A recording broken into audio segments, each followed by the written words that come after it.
आज नवीन मंत्रिमंडळ या राज्यातलं निर्माण झालेलं आहे आणि आदरणीय मुख्यमंत्री साहेब, उपमुख्यमंत्री साहेब आणि सर्व मंत्रिमंडळांना माझी एक नम्रतेची कळकळीची विनंती आहे की आपल्या राज्यामध्ये मोठ्या प्रमाणात साखर उद्योग आहे, साखर कारखाने आहेत, साखर उत्पादक शेतकरी सुद्धा आहेत, ऊस उत्पादक शेतकरी सुद्धा आहेत आणि या माध्यमातून या सगळ्यांचा जो कणा आहे तो ऊसतोड कामगार आणि ऊसतोड कामगारांच्या माध्यमातून आज एवढ्या मोठ्या प्रमाणामध्ये आपला जे महाराष्ट्र आहे त्या ठिकाणी साखर उत्पादक अशा पद्धतीने चांगला त्याचा क्रमांक आहे।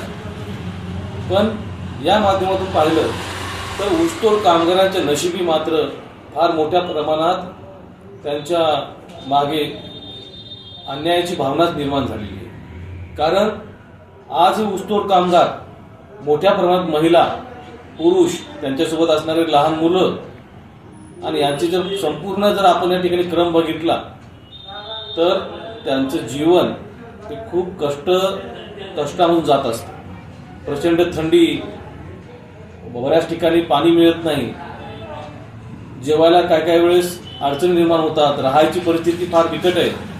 पण या परिस्थितीमध्ये हे कामगार त्यांच्या जीवनामध्ये संघर्ष करत असतात। काल परवाच हिंगोली जिल्ह्यामध्ये मोरवड येथील एक ऊसतोड कामगार महिला ती या पद्धतीने तिला आरोग्याची ऊस तोड करता करता ती आजारी पडली आणि लगेच ती या ठिकाणी तिचा मृत्यू झाला, दुर्दैवी मृत्यू झाला।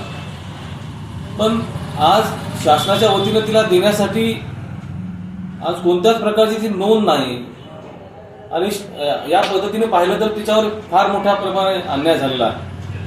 त्यामुळं मला एकच म्हणायचं की राज्य शासनाला विनंती आहे की ऊसतोड कामगारांना आपण न्याय कधी देणार, ऊसतोड कामगारांचे प्रश्न आपण कधी मिटवणार आहात।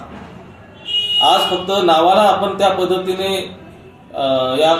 फक्त इलेक्शन पुरतं या माणसांचा आपण उपयोग करून घेतो, पण प्रत्यक्षामध्ये या ऊसतोड कामगारांच्या जे अडचणी आहेत, व्यथा आहेत, त्या काही त्याला सोडत नाहीत आणि सरकार काय त्याच्याकडे या ठिकाणी गांभीर्यानं पाहत नाही।